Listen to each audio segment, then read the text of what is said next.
Today, I am delighted to interview Jill Poet. She is the founder and CEO of ORB, Organization for Responsible Businesses.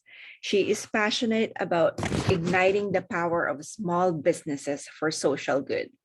Small businesses, including micro businesses, are not only the engine room of the economy, they have the potential to create the biggest positive change in our society. As CEO of ORB, she works hard to ensure supporting and showcasing their wonderful members, small businesses that operate ethically and responsibility, are efficient and profitable, but also want to make a positive impact on society. Welcome, Jill. Hello, Lourdes. It's lovely to be here. I'm so glad and delighted that we're doing this series for the Association of Sustainability Practitioners. I can't wait to hear all these stories that are just a gold mine for me from the members. Can you tell us a little bit, how did you get started in the sustainability journey? It's quite interesting because it isn't my background. My background is actually management accountancy, so almost 40 years, long time. That's what I did, but I always worked for or with or as small businesses, like micro businesses, different sectors. So very passionate about small businesses. And we launched another business and converted that to a social enterprise, a community interest company. And I was going to a lot of meetings where they were talking about CSR, corporate social responsibility. But it was always about the bigger corporates, always, nothing about small businesses. And it's equally important, whether you call it corporate social responsibility, sustainability, social value, doesn't matter what you call it, but it's equally important. So we looked around to see what was happening in the small business sector and realised that there actually wasn't. So we decided that we would launch the Organisation for Responsible Businesses, which we launched in 2010. That's quite amazing how I'm actually attracting a lot of people with, I call it left brain training, and management accounting is very much, I think, a very, I guess, disciplined profession. But just meeting people from that background, it's quite, I think, a shift to be able to know the need. And you're talking about corporate social responsibility. So that's so good to know. What motivated you to really dig into the sustainability industry after your introduction with this? To me, I always think of sustainability in its broadest, most holistic sense. So it's about our society being sustainable, about people leading sustainable lives on this planet for now and for future generations, for businesses being sustainable. So although environmental sustainability, people often think of environmental sustainability when talking about sustainability, to me, it is that bigger package. And corporate social responsibility in its truest sense should be about sustainability. That's always been our approach to it. As we all know, in terms of the bigger corporates, it's actually quite often more of a tick box exercise. That certainly isn't our approach. To us, it's about those ethics and values at the very core of your business and what you're doing to ensure that your business is sustainable, your employees lead sustainable lives, you help your local community be sustainable, and of course, you try and ensure that you do what you can to ensure the environmental sustainability of the planet. So I wouldn't even say it was a natural progression. It's all part of the package, if you like. And going back again to your original, I guess, experience as a management accountant, it's fascinating because I don't know if you remember, but one of the generally accepted accounting principle is called going concern, which to me is part of sustainability, that for us to be able to make less. Yeah, that's right. It's quite interesting. You're absolutely right, because in terms of accountants in general, they haven't all adopted a triple bottom line mindset. And it's one of the things that we're very keen to encourage. I'm delighted to say that we've got a partnership with the International Association of Bookkeepers, and they are really trying to drive down their membership, and we hope that others will do the same thing. Sounds wonderful. What have you seen are the largest challenges that your organization faced in its daily operations? For us, it's change, as most people in this sort of profession, I'm sure, will find exactly the same thing.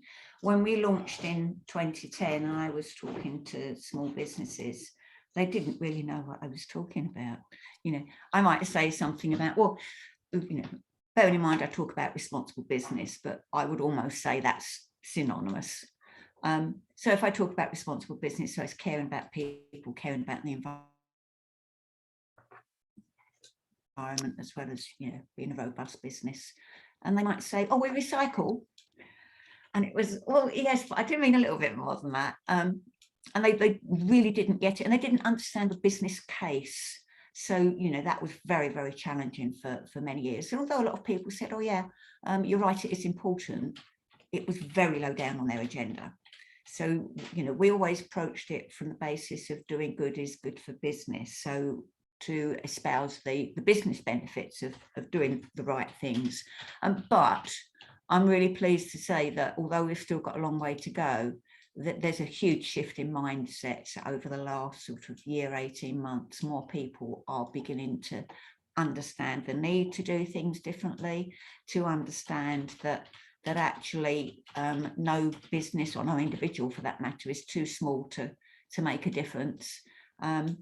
So that the conversations I'm having are very, very different. You know, we're really beginning to engage more people, and actually, interestingly, it's been the same with the ASP, because, you know, it was fairly quiet for many years, and all of a sudden it's just expanded dramatically. So yeah, it's really interesting. But we also, although our membership, we've got members from all sectors, but there are a lot of the majority of our members are probably people that are already very much embracing it and doing things. And, you know, we very much want to bring new people in that are on that first step of the ladder. So encourage them to do more. It's all about having those ethics and values there, and wanting to do it, because once you can get them started, they can see and feel the benefits, and, you know, more will happen. There's two things that reminded me from that story that you just shared is I think in any industry nowadays, education assets are part of really making the population conscious on what this is all about. And the other thing is, I remember a movie wherein it says at the precipice of change, there's this big traction that's happening, and that's where we are right now. So thank you for sharing that. Tell me about the biggest hurdles your clients face on the road to sustainability, and how knowing your vision and mission with your company can help. The challenges are so different. This is the thing about small businesses, because they do vary so much. When you're talking about, you know, when I talk about small businesses, that will be anything from a sole proprietor upwards. So there isn't any one challenge. Normally it's time more than money, because it isn't about money. Normally it's more about time and commitment. And we've launched something called the Responsible Business Standard. And well, we actually launched it in 2011, but we've just moved it online. So it's a course and a certification. And it covers all the things that we've been talking about. So about reducing your environmental impact, about supporting the community, but also those business aspects that you need to consider. So it's a very big, robust course. And it can be challenging to get businesses to go through something like that, because it's making that time commitment. And it's worth doing. We haven't met anyone who hasn't gone through that, whether online or when we had a hard copy workbook, that hasn't gained value from it. But you know, small businesses are busy. If you're a tiny business, you're doing everything. You haven't got a department for all these separate activities, you know. So yeah, that's probably one of the biggest general challenge, I think. I think that's everybody's challenge nowadays. There's a lot more options, a lot more distractions, and a lot more, I guess, shiny things that people get sidetracked of what sometimes matters. Not just small businesses for that matter. I love what you shared. Can you maybe give us I call it your magic ball, if you can tell us a trend that you're seeing in the future of small and medium businesses? The trend, I think that, well, I think you said that in your introduction, actually. We've launched a campaign called Small Biz Big Change, and it's very much about, it's a double-sided campaign. So it's about small businesses, so that's sort of micro businesses, small businesses, so 0 to 49 employees, which form 99% of private businesses in the UK, and most countries are, you know, very, very similar with that ratio. I think it's them that are going to be leading the field in terms of operating responsibly, still being the engine room of the British economy, but making so much difference to society. But they need to be recognised and supported by government. So it's two-sided. We need to get that recognition of the value of small businesses, both from central government, local government, and the consumer, you know, not thinking, oh, they're just a small business, they don't count. But also getting smaller businesses to actually really step up and show what value they provide in the community. And it's early days, but it's certainly a trend. Thank you so much, Jill. And with that, my biggest takeaway from our conversation is always that having a standard. I like what you said, that you guys have a responsible business standard. And I think if we raise that standards collectively, this will be a good vision for everyone to have in the sustainability space. How can they get in touch with you? The easiest way is to email, and my catch-all email is Jill with a J, so JILL at jillpoet.co.uk. And any last words for our listeners?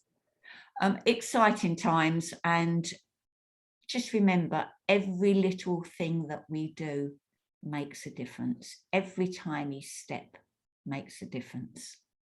Thank you again, Jill, for your time, and I really appreciate you. Absolute pleasure. Lovely to chat with you today. Bye now. Bye.